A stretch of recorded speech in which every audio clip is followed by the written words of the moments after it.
ಹೇಳು. ಅಮ್ಮ ಇವತ್ತು ಸ್ಪೆಷಲ್ ಏನು ಗೊತ್ತಾ? ಹಾಂ ಹೇಳಪ್ಪ. ಇವತ್ತು ಭೀಮ್ನ ಅಮಾವಾಸ್ಯೆ ಅಂತಾರೆ. ಭೀಮ್ನ ಅಮಾವಾಸ್ಯೆಗೆ ಎಲ್ಲರೂ ಏನಕ್ಕೆ ಅವ್ರ ಯಜಮಾನ್ರಿಗೆ ಪೂಜೆ ಮಾಡ್ತಾರೆ? ಇತಿಹಾಸ ಏನಪ್ಪ ಅಂತಂದರೆ, ಪಾಂಡವರು 14 ವರ್ಷ ವನವಾಸ ಮುಗಿಸಿದ ನಂತರ 1 ವರ್ಷ ಅಜ್ಞಾತವಾಸದಲ್ಲಿ ಇದ್ದಂಥ ಸಂದರ್ಭದಲ್ಲಿ ಕೀಚಕ ದ್ರೌಪದಿ ಮೇಲೆ ಕಣ್ಣಾಗ್ಬಿಟ್ಟು ಆ ಮಹಾತಾಯಿನ ಅವ್ರ ಜೊತೆ ಏಕಾಂತ ಇರಬೇಕು ಅಂತ ಬೇಡಿಕೆ ಇಡ್ತಾನೆ. ಆ ನೋವನ್ನು ತನ್ನ 4 ಜನ ಪತಿಯರು ಅಂದರೆ ಧರ್ಮದಾಯ, ಅರ್ಜುನ, ನಕುಲ, ಸಹದೇವರ ಹತ್ರ ಹೇಳ್ಕೊಂಡಂಥ ಸಂದರ್ಭದಲ್ಲಿ ಅವರು ಈ ಸಂದರ್ಭದಲ್ಲಿ ಬೇಡ ಅಂತ ಹೇಳ್ಬಿಟ್ಟು ಸುಮ್ಮನಾಗ್ತಾರೆ. ಆಗ ಭೀಮ್ನ ಹತ್ರ ಹೇಳ್ಕೊಂಡಂಥ ಸಂದರ್ಭದಲ್ಲಿ ಭೀಮ ಒಂದು ಉಪಾಯವನ್ನು ಕೊಡ್ತಾರೆ.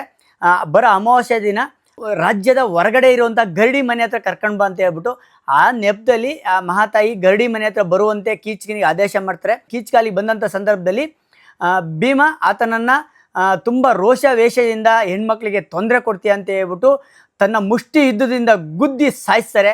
ಆಗ ದ್ರೌಪದಿಯವರು ಅಂದರೆ ಪಾಂಚಾಲಿ ಅಂತಾರಲ್ಲ, ಆ ಮಹಾತಾಯಿ ಪೂಜೆ ಮಾಡ್ತಾರೆ. ಅಂದರೆ ನನ್ನ ಕಷ್ಟನ ನೀನು ನೆರವೇರಿಸಿದೆ ಅಂತ ಹೇಳ್ಬಿಟ್ಟು ಪಾದಪೂಜೆ ಅಮಾವಾಸ್ಯೆ ದಿನ ಆ ಕತ್ಲೋದ್ನಾಗೆ ಪೂಜೆ ಮಾಡ್ತಾರೆ. ಇದು ಭೀಮನ ಅಮಾವಾಸ್ಯೆ. ಬಟ್ ನಿಜ ಹೇಳ್ಬೇಕಂತಂದರೆ ಪ್ರತಿಯೊಬ್ಬ ಗಂಡು ಮಕ್ಕಳು ತಮ್ಮ ಹೆಂಡತಿನ ಸುಖವಾಗಿ ನೋಡ್ಕೊಳ್ಳೋದಲ್ಲ, ಖುಷಿಯಿಂದ ನೋಡ್ಕೊಳ್ಳೋದು, ಅದು ತಮ್ಮ ಪ್ರತಿಯೊಬ್ಬ ಗಂಡಂದಿರ ಮೊದಲನೇ ಕರ್ತವ್ಯ ಆಗುತ್ತೆ. Thank you so much. ಇದ್ರ ಇತಿಹಾಸ ನಿಮ್ಗೆ ಏನಾದರೂ ಗೊತ್ತಿದ್ರೆ ಕಮೆಂಟ್ ಬಾಕ್ಸಲ್ಲಿ ತಿಳಿಸಿ. ಮತ್ತಷ್ಟು ಏನಾದರೂ ನಾನೇನೋ ಮರ್ತಿದ್ರೆ ದಯವಿಟ್ಟು ಏನಾದರೂ ರಾಂಗಾಗಿ ಇನ್ಫಾರ್ಮೇಷನ್ ಮಾಡಿದರೆ ದಯವಿಟ್ಟು sorry. Thank you so much.